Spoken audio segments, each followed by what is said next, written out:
یاد رکھیے کہ حسنہ اور سیئہ اس کے دو مطلب ہوتے ہیں۔ حسنہ اچھائی کو بھی کہتے ہیں، نعمت کو، اور حسنہ اچھے عمل کو بھی کہا جاتا ہے، اور سیئہ مصیبت کو بھی کہا جاتا ہے اور برے عمل کو بھی کہا جاتا ہے۔ اب ان دونوں مطلبوں کو پیش نظر رکھ کر اس آیت کو سمجھیں۔ یہاں اللہ کہہ رہا ہے کہ تمہیں جو حسنہ پہنچتی ہے وہ اللہ کی طرف سے ہوتی ہے، اور تمہیں جو سیئہ پہنچتی ہے وہ تمہارے اپنے طرف سے ہوتی ہے۔ پیچھے فرمایا کہ دونوں اللہ کی جانب سے ہیں، اور یہاں فرمایا جا رہا ہے کہ حسنہ تو اللہ کی جانب سے ہے اور سیئہ تمہارے اپنی طرف سے ہے۔ اس میں گویا ایک پیغام دیا گیا کہ جب تمہیں کوئی نعمت پہنچتی ہے تو وہ تمہارے اچھے عمل کا نتیجہ ہوتی ہے۔ حسنہ نعمت کو بھی کہتے ہیں، اچھے عمل کو بھی کہتے ہیں۔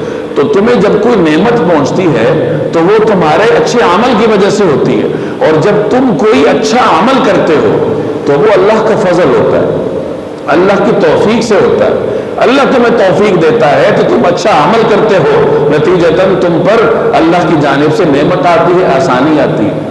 اور جب انسان پر کوئی مصیبت آتی ہے تو وہ اس کے کسی برے عمل کا نتیجہ ہوتی ہے، اور برے عمل کی نسبت انسان کی اپنی جانب ہوتی ہے۔ وہ خود کوشش کر کے اپنے آپ کو برائی کی طرف لے کر جاتا ہے۔ اللہ نے تو اس کے سامنے دونوں راستے رکھے ہیں، نیک راستہ بھی رکھا ہے، برا راستہ بھی رکھا ہے۔ اگر وہ اللہ سے توفیق مانگتا، ہدایت مانگتا تو اللہ اسے ہدایت دیتا، توفیق دیتا، لیکن اس نے ہدایت مانگی ہی نہیں، اس نے خود ہی اپنے لیے غلط راستے کا انتخاب کیا، نتیجتاً اس پر وبال آیا، مصیبت آئی۔ تو یہ جو مصیبت آئی ہے یہ خود اس کے اپنے عمل کا نتیجہ ہے جو اس نے خود اختیار کیا۔ اس لیے مصیبت کی نسبت اس آیت میں انسان کے اپنی جانب کی گئی۔ یہاں ضمنی طور پر ایک اور بات بھی سمجھ لیجئے کہ انسان جو اچھائی کرتا ہے اس کی نسبت وہ اپنی جانب نہ کرے۔ اللہ کا فضل ہے، اللہ نے اسے توفیق دی ہے کہ وہ مسجد میں آتا ہے، نماز پڑھتا ہے۔ ان القلوب فی اصبعی الرحمن یقلبها کیف یشاء۔